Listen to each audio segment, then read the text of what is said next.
Ang kwento ni Tomby. Ang kwentong ito ay hango sa totoong buhay. Mula ito sa isa nating tagapakinig.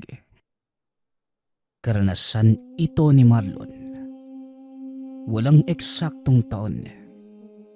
Probinsya ng Samar. Masaya at payak ang pamumuhay ng magkaibigang Marlon at Sander sa baryo.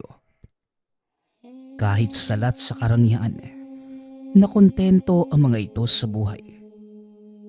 Ngunit hindi inaasahan ng dalawa na merong mangyayaring sakuna na tuluyang makakapagpabago sa buhay. Isang hapon, habang naglalakad pauwi mula sa pangangahoy, napansin ni Marlon ang makapal na usok na nagmumula sa direksyon ng tahanan nila Sander. Ilang hakbang na lamang, mararating na nito ang tahanan, kaya dali-dali niyang ibinaba ang dalang kahoy. Nagpaalam sa asawa. Ano kaya yung nangyayari kina Sander? Yan nga din yung gusto kong malaman eh. Dito ka muna ha. Baka kailangan nila ng tulong. Mag-iingat ka, mahal ha. Dali-daling umalis si Marlon. Nang makarating ito sa tahanan nila Sander, nanlumo ang binata. Natutupok na ito. Napakadaming taong nakapaligid. Sumisigaw ang mga tao habang itinataas ang mga sandata. Sandali lang, ano bang nangyayari dito? Napatingin ang mga taga-baryo kay Marlon. Tinutukan ito ng itak. Ito, kaibigan din siya ng aswang. Dapat pinapatay ang mga taong nakikisalamuha sa kanila. Hindi natin alam, baka nahawaan na din siya. Bumunot ng itak si Marlon. May ideya na ito sa kung ano ang nangyayari. Tumigil ka nga, Dodong. Wala akong dahilan para labanan ka. Kaya wag mo kong bigyan. Hindi ba? Magkaibigan kayo ni Sander. Siguro, sapat ng dahilan yon para saktan ka.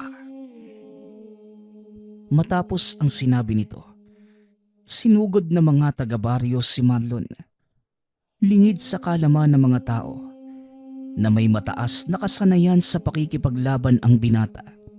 Gamit ang itak. Sinalubong niya ang mga ito gamit ang likod ng sandata. Wala akong balak na makipag-away sa inyo, pero hindi na tama yung nangyayari. Anong kasalanan ng pamilya ni Sander? Mga aswang ang buo nilang mag-anak, at kung kakampi ka pa din sa kanila, wala kaming magagawa kundi isama ka sa kanila. Aswang? May pruweba po ba kayo sa pambibintang nyo? Nakita namin si Mang Joel. Kinakain nyo lamang loob ng inahing baboy. Marami sa ating mga kababaryo ang nakakita sa kanya. Tinignan ni Marlon ang matanda.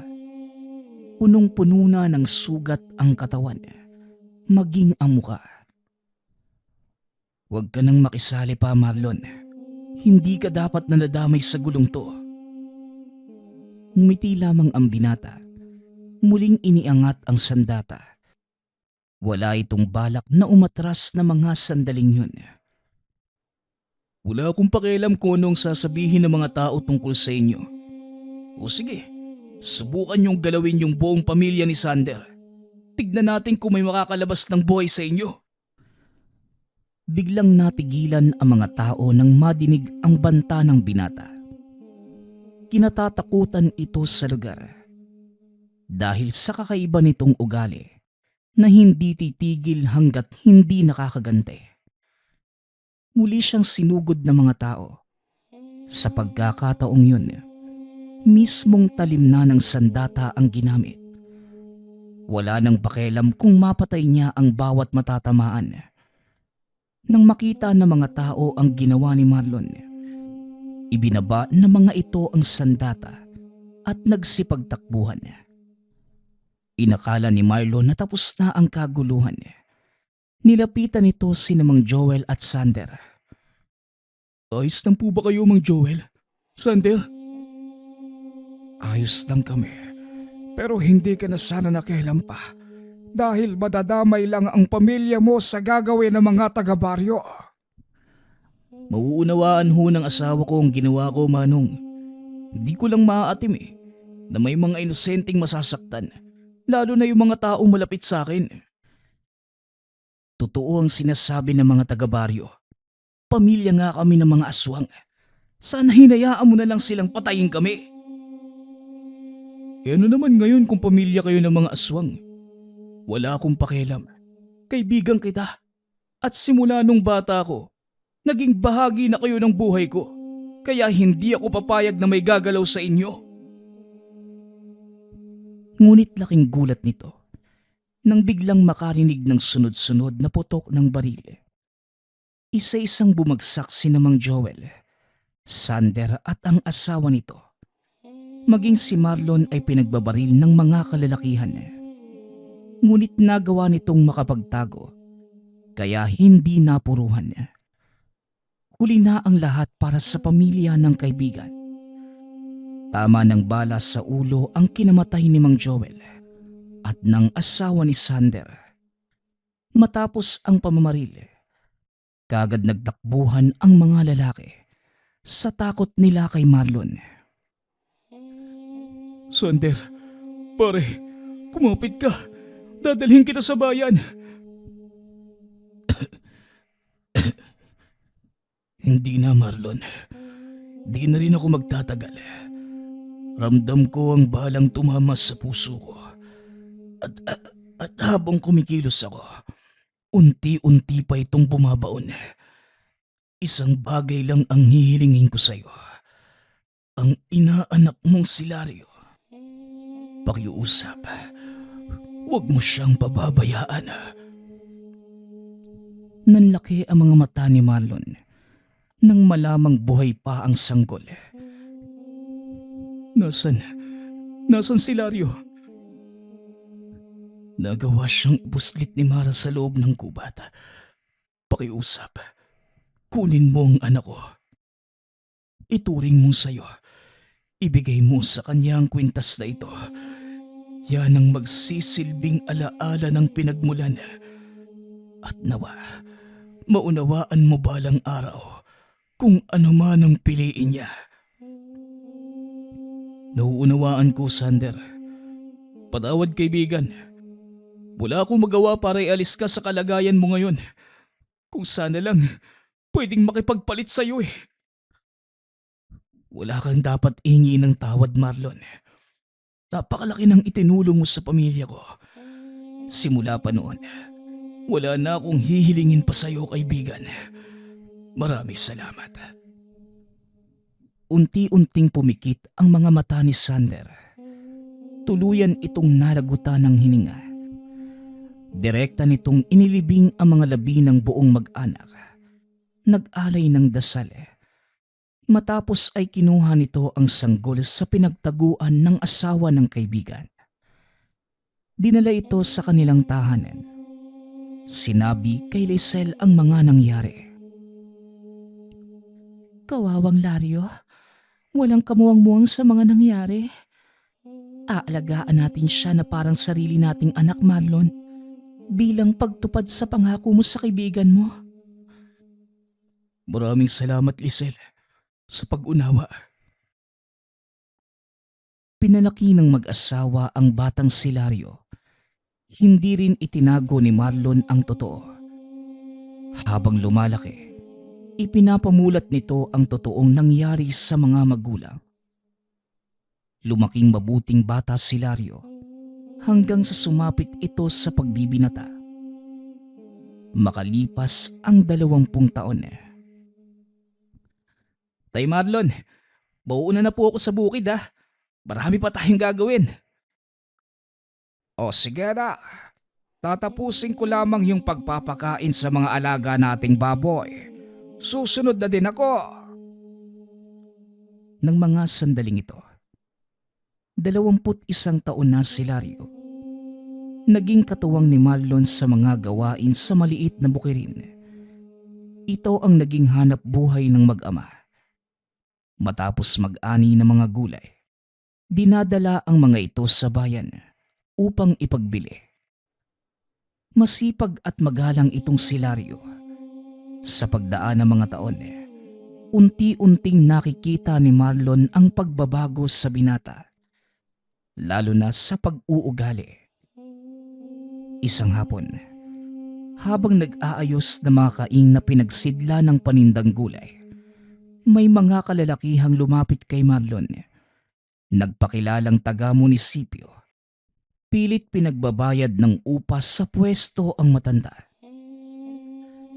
Manong, ilang beses ko na kayo nakitang naglalatag ng mga paninda dito Pero ni minsan, hindi ko ba kayo nasisingil? Mabuti naman at natsyempohan kita. Sandali lang. Paano ako magbabayad sa inyo? Hindi naman ako umuupa ng pwesto. Saka, ilang taon na din kami nagtitinda rito. Wala na bang naniningil sa amin? Pasensya na, pero hindi ako magbabayad. May katigasan yung ulo ng matandang to Tatang, nakikita mo ba yung matandang babae dun sa gawing dulo? Tinignan ni Marlon ang itinuturo nito. Nakita ang matandang may mga pasa sa mukha. Tinatakot mo ba ako? Hindi naman sa ganun, Manong. Pero kung hindi ka magbibigay, ganyan din ang mangyayari sa'yo. Sige ka! Paano kung sabihin ko sa'yo na hindi ako natatakot? Abat talagang matigas ang ulo mong matanda ka. Pwes, humanda ka!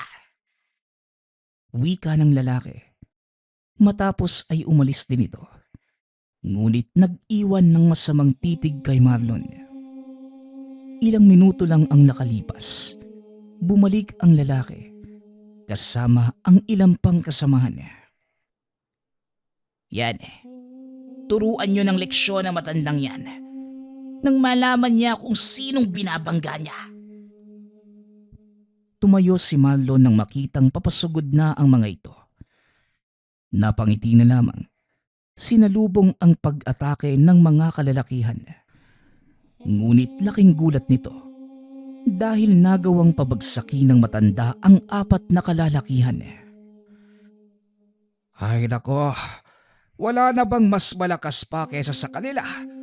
Pasensya na, pero mukhang mali kayo ng taong tinakot Sige na, magsialis na kayo bago pa ako tuluyang mapikon. Maya-maya pa, dumating si Lario galing sa paghahatid ng mga gulay sa pwesto sa loob ng pamilihan. Nakita nito ang mga kalalakihang nakahiga sa lupa. Pinag-uumpukan ng mga tao ang ama-amahan. Teka tay, ano po bang nangyari dito? Bakit ang daming tao? Sa sino tong mga mokong na to? Wala iho. Baka mga taong naligaw lang. Sige na, bitbitin mo na ang mga bayong na yan. Uuwi na tayo. Ubus na din naman ang mga paninda ko rito.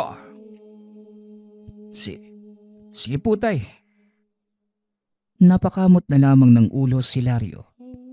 Hindi nito malaman kung bakit may mga kalalakihang nakahandusay sa lupa. Habang naglalakad pa uwi, muli nitong tinanong ang ama kung ano ang nangyari. Ngunit hindi pa rin sinabi ni Marlon ang totoo. Ang mga kalalakihang yung kanina, mga lasing, nag-aaway-away sa harapan ng pwesto natin. Kaya yon, pinagkaguluhan ng mga tao. Huwag mo nang isipin yun anak. Ang mabuti pa, bilisan na natin at mukhang uulan pa yata. Oo nga po tay, papalubog na din po yung araw. Natagalan kasi ako sa paniningil.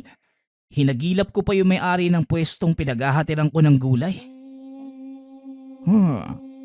Palagi namang ganun doon sa loob. Kapag magbabagsak ka, nandyan sila. Pero sa oras na maniningil, naku Diyos ko, hindi mo mahagilap. Habang naglalakad ang dalawa, bigla silang tinawag ng isang kakilala. Mang Marlon, sandali lang po. O bakit Hector? Ano nangyari? At parang nakakita ka ng demonyo. Ganun nga siguro, Manong. May mga tao naghahanap sa inyo sa bayan eh. Mukhang nasa panganib po yung buhay nyo. Ganun ba? Sino naman kaya yung mga taong yon? May ideya ka ba, Hector? Hindi ko nga din po kilala yung mga yon.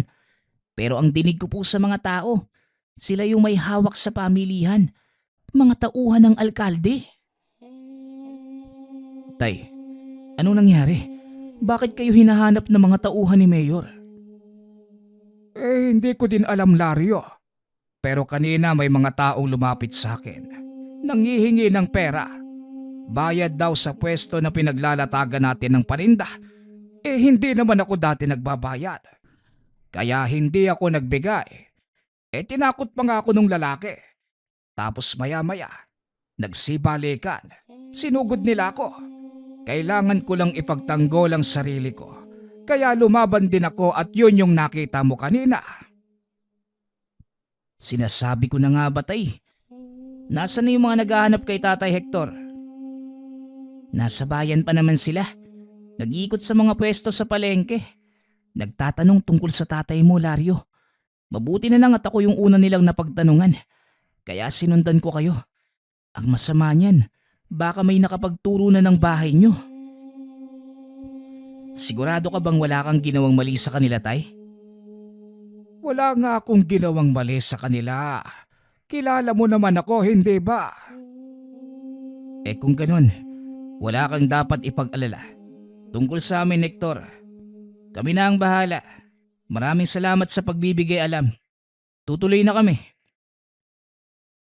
Matapos makipag-usap, kagad nang umalis si Hector sa takot na balingan siya ng mga taong naghahanap sa mag-ama. Pagkarating sa tahanan, hindi nagsasalita si Lario.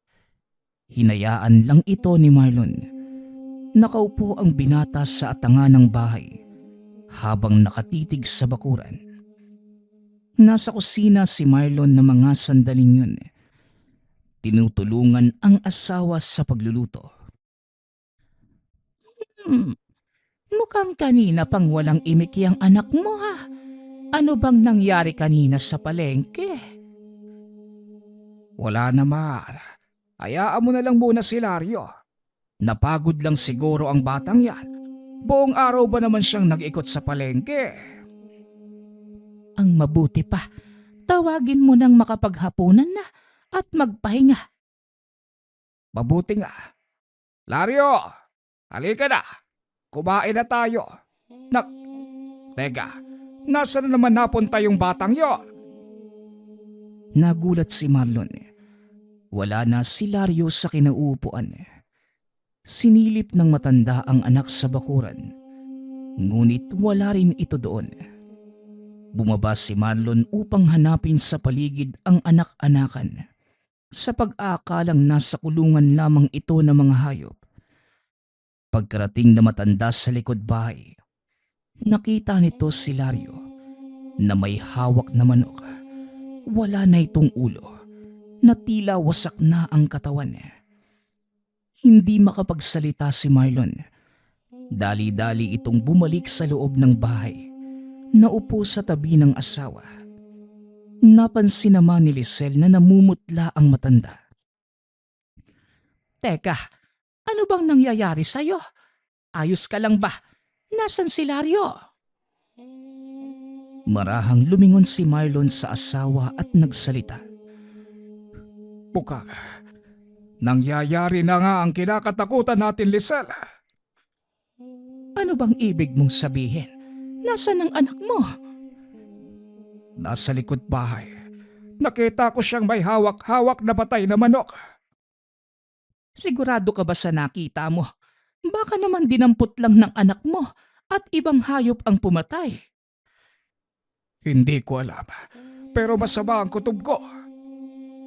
Ang mabuti pa, antayin natin si Lario at tanungin para malaman natin kung ano ang talagang nangyayari. Naalala ko yung sinabi sa akin ni Sander bago siya nabatay. Darating at darating ang panahong hahanapin ni Lario ang totoong pagkatao. Alam ko, at tinanggap natin siya kahit ano pa man ang pinanggalingan niya. Habang nag-uusap ang dalawa, biglang merong kumalabog sa pinto ng sala. Nakita ng dalawang matanda na nakahandusay sa sahig si Lario. Dali-daling hinawakan ni Marlon ang binata.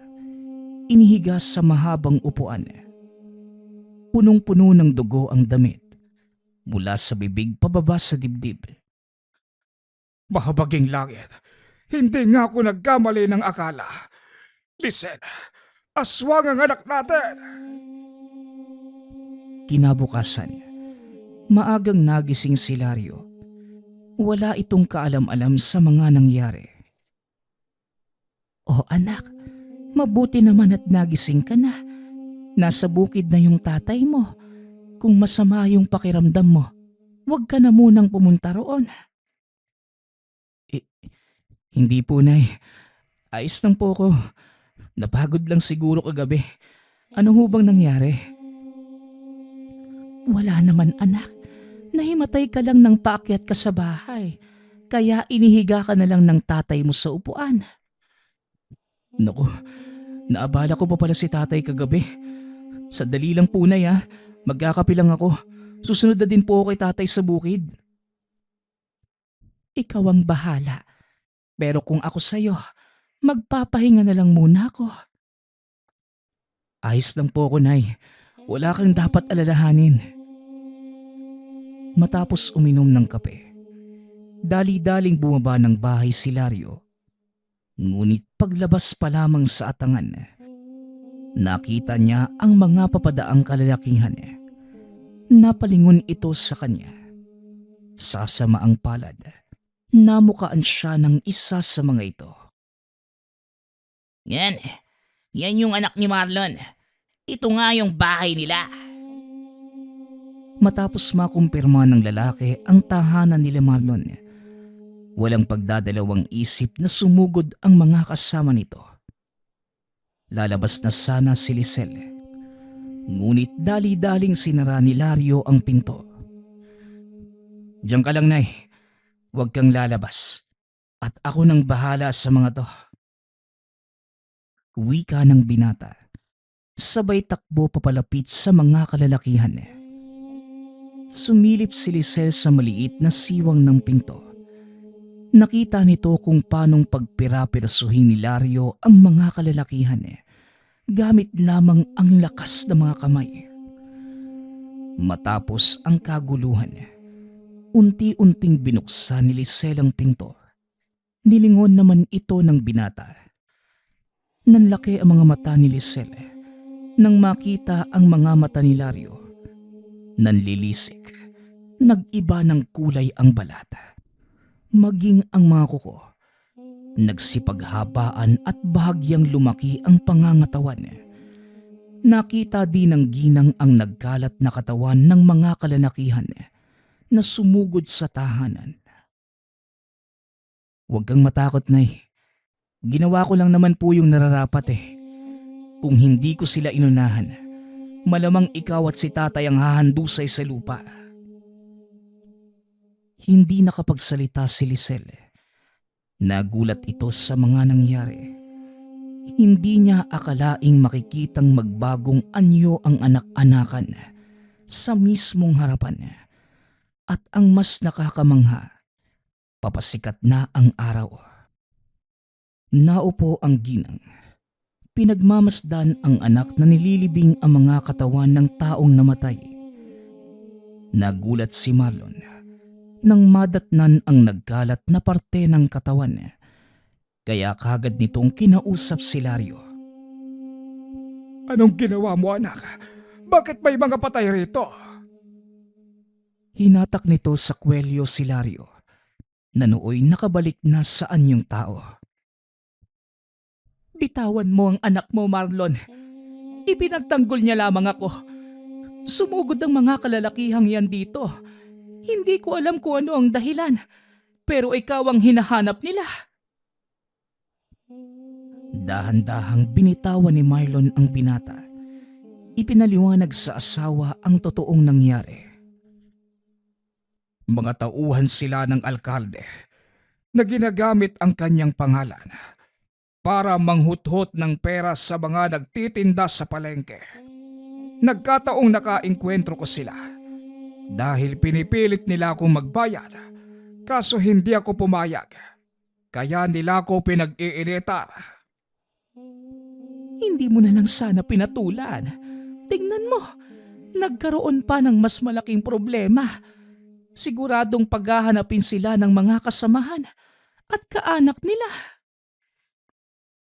Tama lang naman yung ginawa ni Tatay Nay. Dahil kung hindi mo sila papatikimin, mamimihasa lang yung mga yan. Pero anong gagawin nyo ngayon? Paano kung bumalik sila? Naparito sila dahil hindi ako kilala ng mga taong yan. Dahil kung alam nila kung sino ako, hindi sila mangangahas na pumunta rito at manggulo. Pasensya ka na, Tay. Nagdulot pa ako ng malaking gulo. Hindi, Lario. Tama lang ang ginawa mo. Pero nagtataka ako, paano mong napatay ang mga ito? At bakit nagkapira-piraso ang katawan nila? Ang mabuti pa, tulungan mo na lamang yung anak mo. Sa loob ng bahay natin pag-usapan ang mga nangyari. Matapos mailibing ang mga katawan niya. Pagkapasok sa tahanan, naupo ang tatlo. Ipinaliwanag ni Lisel ang mga nangyari. Nasabi na din ng mag-asawa ang totoong pinagmula ng binata. Inakala noon ni Lario na biro-biro lamang ang pagiging aswang ng totoong mga magulang. Ngunit nagulat ito nang biglang nagbago ang kanyang anyo. Kung ganun, Tay, Nay, totoo palang aswang ako? Oo, Lario. Isa kang purong dugo mula sa angka ng mga gabunan. Heto, naitabi ko ang sulat ng Tatay Sander mo bago siya nabatay. Ginawa niya ito ng isilang ka para kung sakaling mangyari ang hindi inaasahan, maiabot ko sa iyo ito at maipaunawa sa iyo ang totoo mong pinanggalingan. Binasa ni Lario ang sulat. Lubusang naunawaan ang angkang pinagmulan niya. Kahit ako, nagulat na mabasa ang sulat na yan. Hindi ko akalaing ganong kalakas na aswang ang kaibigan ko. Nasa pangangalaga ko ang isang purong dugo. Kalakip ng sulat na yan ang kwintas na ito. Oras na para ibigay ko ito sa iyo. Iniabot ni Marlon ang kwintas sa binata. Ano naman po yung kwintas na ito, Tay? Hindi ko din alam, anak. Pero ang sabi ni Sander, yan ang magpapaalala ng totoo mong layunin. Hinawakan ng binata ang kwintas. Bigla itong natulala. Tila may kung anong nakikita sa isipan. Maya-maya pa, muli itong nagbalik sa ulirat at nagtanong kay Marlon.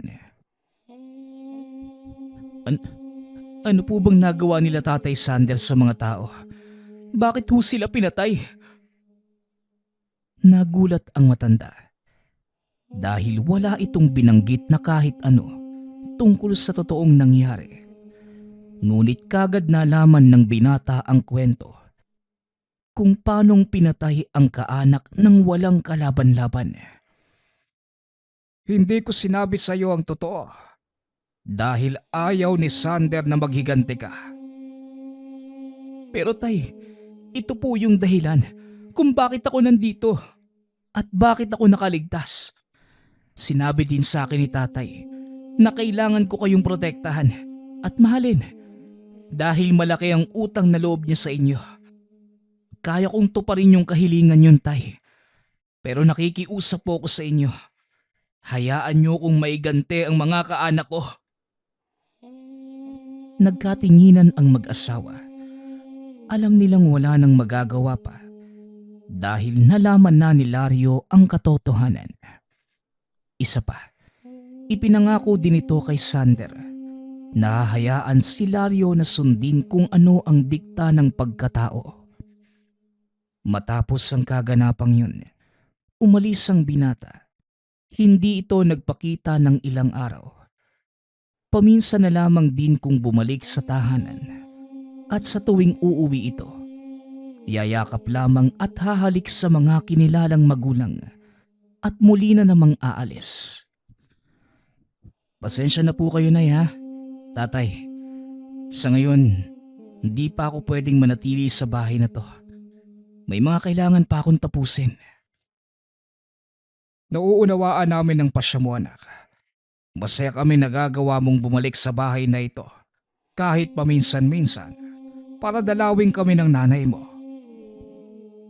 Kayo po ni nanay ang nagpalaki sa akin.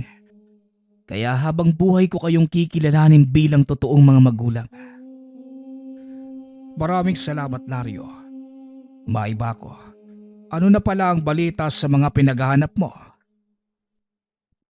Nahanap ko na po yung ilan sa kanila. Pero hindi ko masabi kung saan naglalagi yung mga taong pumatay kina lolo eh. Ito yung dahilan kung bakit hindi ako pwedeng manatili sa bahay. Dahil maaaring minamatyagan din ako ng mga taong hinahanap ko. Naiintindihan namin. Mag-iingat ka lang palagi, ha? At sana matapos na ang paghahanap mo ng hustisya. Muli na namang umalis si Lario. Bagay na ikinalungkot ni Lisel. Naninibago itong hindi nararamdaman ang presensya ng anak sa tahanan. Ilang buwan nang hindi nananatili sa bahay si Lario, pero hindi ko pa din magawang masanay. Sana lang matapos na ang paghahanap niya sa mga taong yon nang makauwi na ang anak mo. Darating din ang panahon, Lisel. Magtiwala ka lang. May paraan ng Diyos.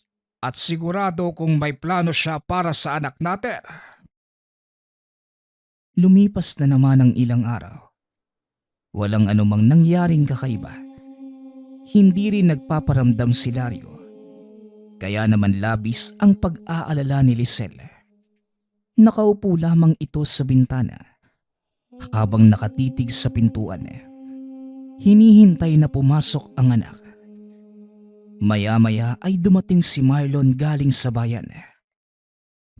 Nagkita ba kayo ni Lario?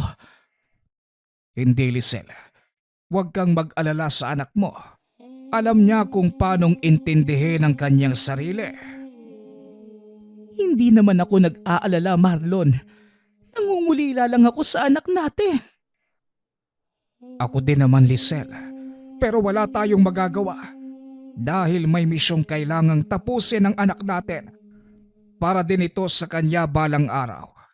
Para sa katahimikan ng kanyang isipa. Kinahapunan, habang nag-aayos ng mga kagamitan sa pagsasaka, dumating ang kakilala ni Marlon na si Hector. Mabuti naman at nandito ka, Marlon. Hindi ko na kailangan pang pumunta sa bukid. Mangyari kasi, may kailangan akong sabihin sa'yo tungkol kay Lario. Bakit? Ano na naman ang tungkol sa anak ko? Ewan ko kung maniniwala ka, pero may mga usap-usapan sa bayan. May nakakita sa kanya. Pinapatay sa pamamagitan ng kalmot yung isang tauhan ni Mayor. Hindi pa din ba tapos yung hidwaan niyo sa mga taong yun? Matagal ko nang natuldukan ng hidwaang yon. Sa tingin mo, Hector, totoo ang nakita ng taong nagkakalat ng kwento. Sa palagay mo, kayang pumatay ni Lario gamit ang mga kamay? Yan nga din yung sinasabi ko sa kanila. Hindi kayang pumatay ni Lario gamit yung kalmot lang.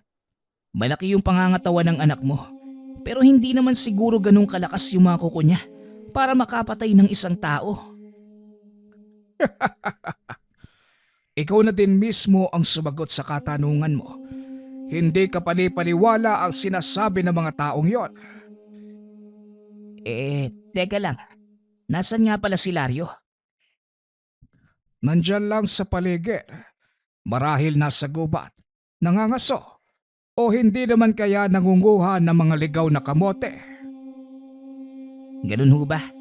O siya, mag-iingat kayo rito ha. Balita ko, pinaghahanap siya ng mga tao ng alkalde. Wala namang nagbago. Hayaan mo lang sila. Hanggat hindi nasasakta ng anak ko, walang problema.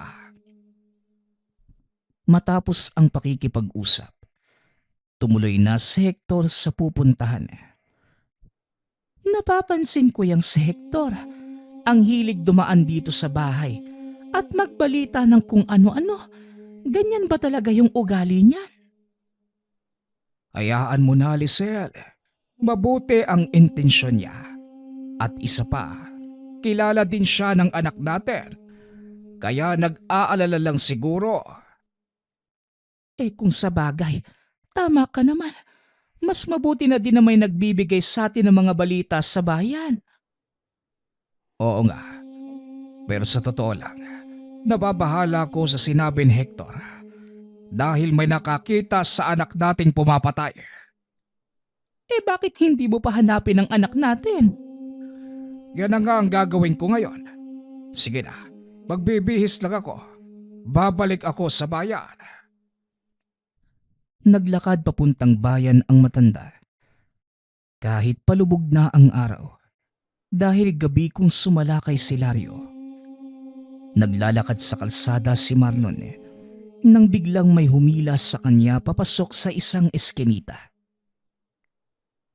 Anong ginagawa niyo rito, tay? Nang ganitong oras? Hinahanap kita, anak. Dahil may nakapagsabi na nakita nilang pumapatay ka. Mag-iingat ka, Lario, dahil maraming tao dito sa bayan na hindi nauunawaan ang ginagawa mo. Maaring hindi nila alam ang totoo mong pagkatao.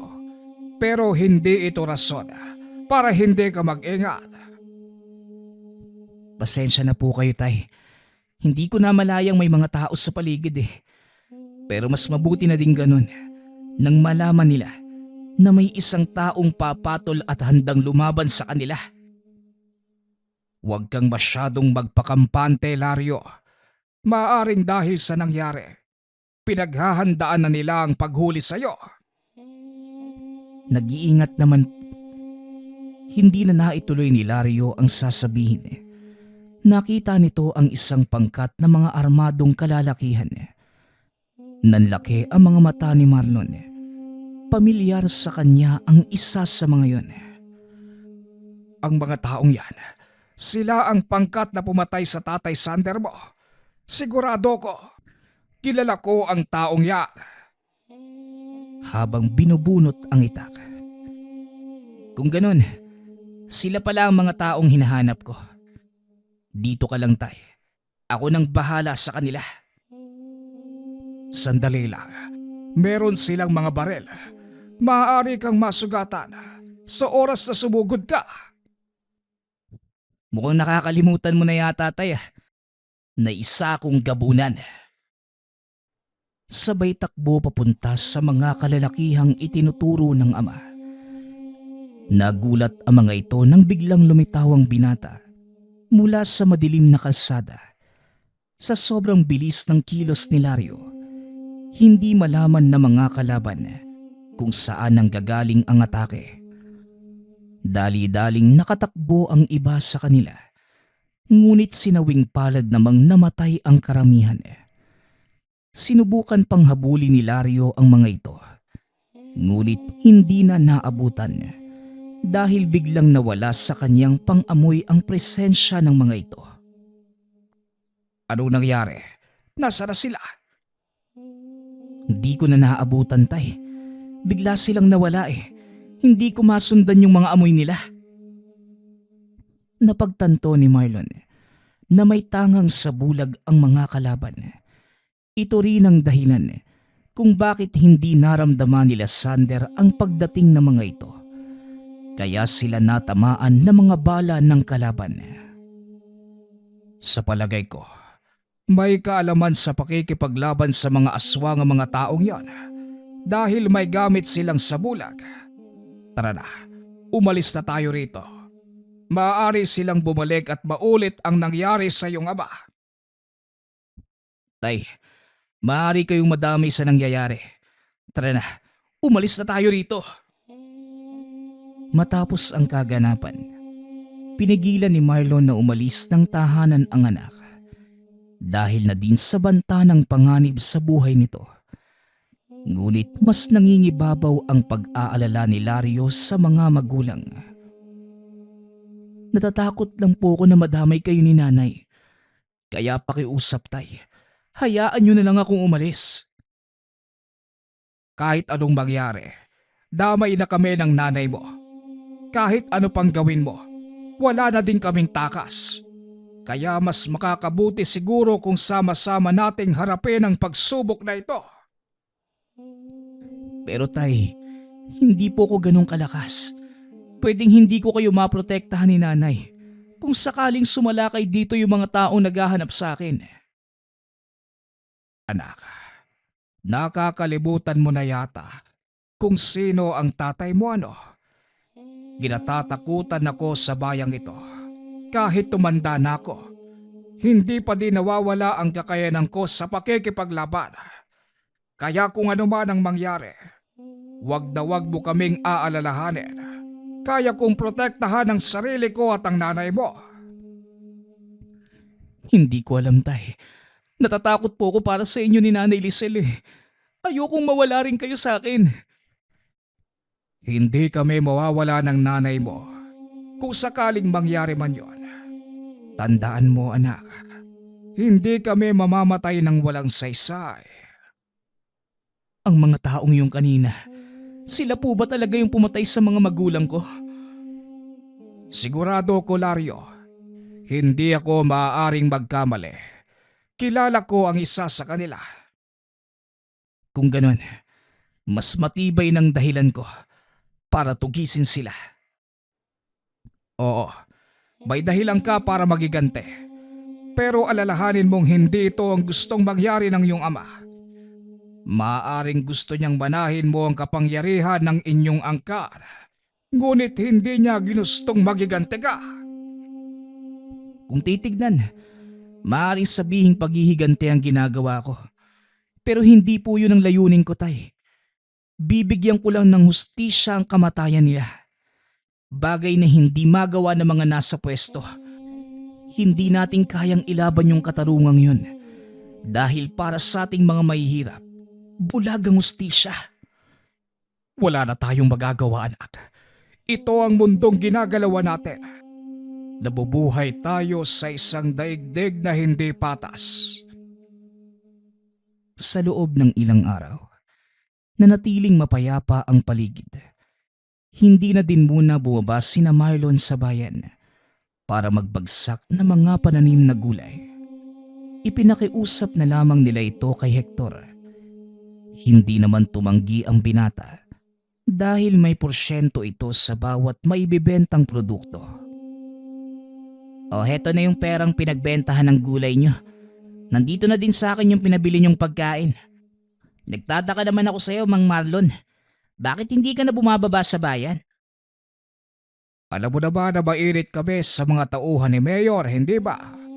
Umiiwas lang ako sa posibleng kaguluhan. Matanda na ako para masangkot sa mga ganon. Kung sa bagay. Si Lario, kumusta naman ho? Ayon, abala sa bukid. Iginugugol ang oras sa pagtatanim. Mabuti naman ho kung ganun. Alam mo, hiling ko lang. Sana dumating yung panahong mailagay sa kalalagyan yung mga alipores ni Mayor, no? Masyado nilang ginagamit yung kapangyarihan nila para lang makapangikil sa mga tao. Darating tayo dyan, Hector. Huwag kang mag-alala. Merong isang taong maglalagay sa kanila sa dapat nilang kalagyan. Balang araw. Pag-uusap ng mga ito habang nag-iinuman. Maya-maya ay dumating na si Lario. Mabuti naman at nakapasyal kayo. Kumusta sa bayan? Maayos naman sa ngayon. Kaso, hindi pa din nawawala yung mga lintang nagkalat sa paligid. Mukhang hindi na talaga sila titigil, no? hanggat hindi nadadala. Mukha nga, Lario. Ikaw nga lang at tatay mo yung may lakas ng loob na lumaban sa kanila eh. Ay nako, Hector. Kung hindi ka lalaban, hindi ka din nila titigilan. Kaso masyadong matigas ang ulo ng mga tauhan ng mayor na yan. Imbes na madala, pinag-iinitan pa kami. Yon ang dahilan kung bakit hindi ako nagpupunta sa kabayanan. Dahil pakiramdam ko, sa tuwing naroon ako, magkakagulo. Kawawa naman ang madadamay. Kaya nga, Mang Marlon eh. Pero alam mo ba, nagkaroon na sana ng lakas ng loob yung mga taong lumaban sa mga yun eh. Lalo na nang makita nila yung ginawa mo. Pero nung hindi na kayo nagpupunta sa bayan, wala na. Nabalot na naman ang takot ng paligid. Parang gusto mong sabihin na dahil sa akin, tumapang ang mga tao doon na. Totoo naman kasi, Mang Marlon eh. Ikaw lang at si Lario ang nakita nilang lumaban sa mga tauhan ni Mayor.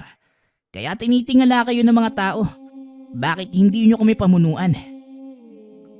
Pabunuan para mag-aklas laban sa pamahalaang bayan. Oho, gusto na ho naming makalaya sa kamay na mapang-api at kurakot na pinuno na walang ibang inisip kundi ang sariling kapakanan. Nakikinig lamang si Lario sa usapan ng dalawa.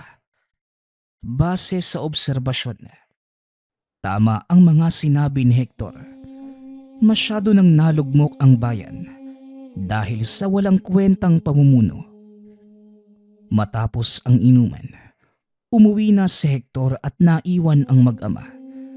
Pinag-usapan ang sinabi ng kaibigan. Alam mo tay, may punto si Mang Hector no? Bakit hindi natin tulungan yung mga tao na mapatalsik yung mayor? Tutal, wala naman talaga siyang nagawang matino, hindi ba? Maaring ganun nga, Lario. Pero hindi na tayo para makialampas sa mga usapang yan. Nabanggit lamang ni Hector ang tungkol sa bagay na yan.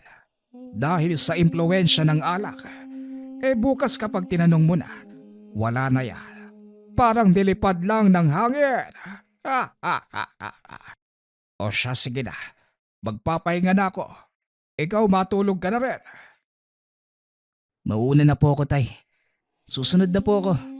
Tatapusin ko lang yung iniinom ko.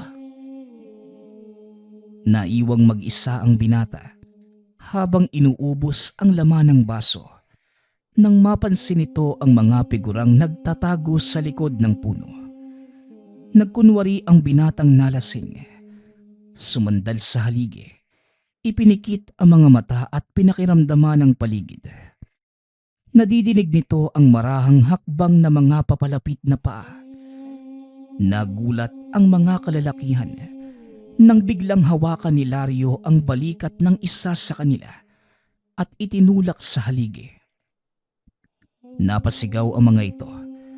Nakita nila ang anyong gabunan ni Lario. Sinubukan tumakbo ng ilan sa mga ito. Ngunit nagawa silang abutan ng binata. Oh, saan kayo pupunta? Ang lakas ng loob niyong dumayo rito, tapos aalis lang kayo? Hindi naman yata tama yon. Nanginginig sa takot ang mga kalaban. Napagtantong aswang ang kaharap. Pinagpapatay ni Lario ang mga ito. Isinilid ang ulo sa sako. Naramdaman ni Marlon ang nangyayari. Kaya lumabas ito ng tahanan. Nakita ang ginagawa ng anak. Anak, saan ang galing ang mga yan? Kanina pa sila nakamasid sa atin, tay. Hindi sila sumugod. Inintay nilang makapasok kayo bago sila pumasok sa bakuran. Anong balak mo sa mga ulong isinilid mo sa sako? Dadalhin ko ito sa bahay ng amo nila. Sa mismong tahanan ng alkalde. Sandali lang, anak. Sasawa ko. Hindi kita hahayaang mag-isang pumunta roon. Maraming tauhan ng alkalde. Siguradong armado sila ng mga barel. At huwag mo ding kakakalimutang may isa sa kanila na nagtataglay ng kakayanang sa bulag. Mahihirapan ka kung mag-isa kang lalaban. Siguro nga tay, kakailanganin ko ng tulong sa gagawin ko. Sige po, pakiusap samahan niyo ako. Nag-antay ang dalawa sa pagsikat ng araw. Kagad nagpunta sa bayan.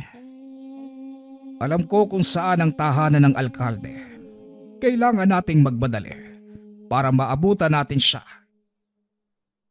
Naglakad ang dalawa, papunta sa mismong bahay ng alkalde.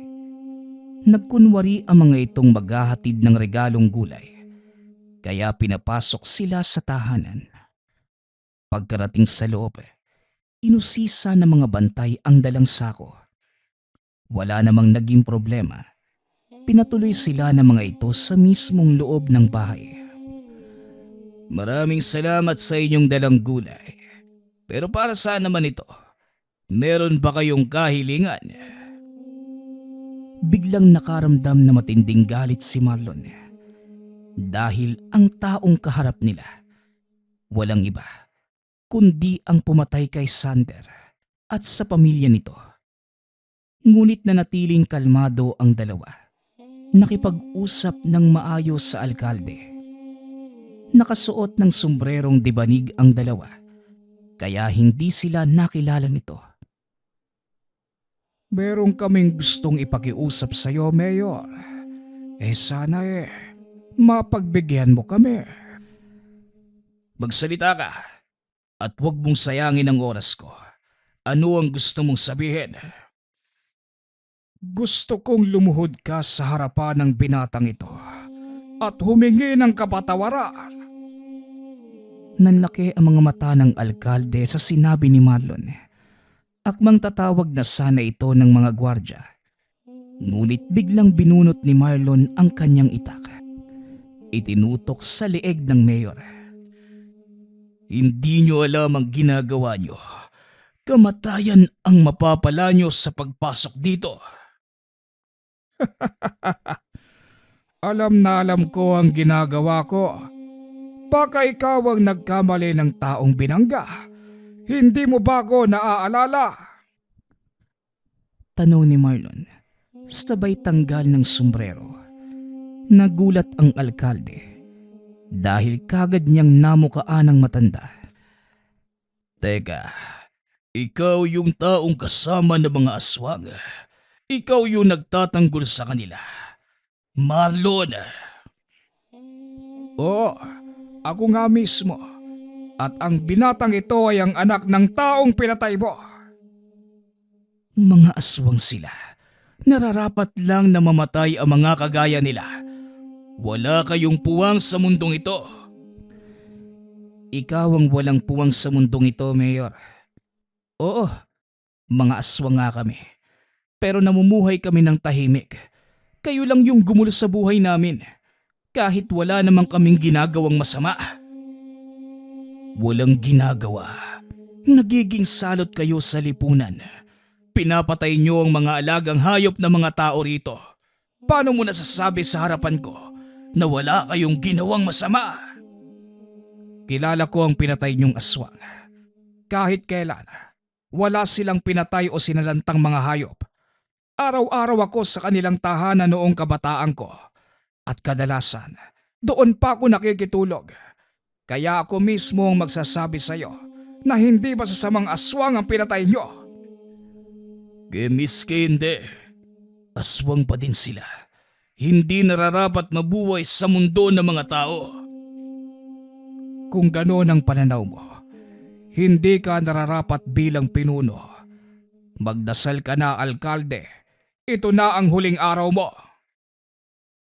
Sinakal ni Lario ang alkalde. Tinusok gamit ng kamay ang dibdib. Para yan sa mga taong pinahirapan mo. Ang bagay sa mga kagaya mo, mamatay! Dinukot ni Lario ang puso ng alkalde. Nilagay sa kanyang bibig. Matapos inilabas ang mga pugot na ulo ng mga tauhan sa paligid ng bangkay. Matapos ay lumabas na sila sa silid ng alkalde. Lingid sa kalaman ng mga ito, Nakabantay sa labas ng bahay ang napakadaming tauhan. Saktong paglabas ng dalawa, pinaulanan sila ng bala. Dali-daling niyakap ni Marlon ang binata.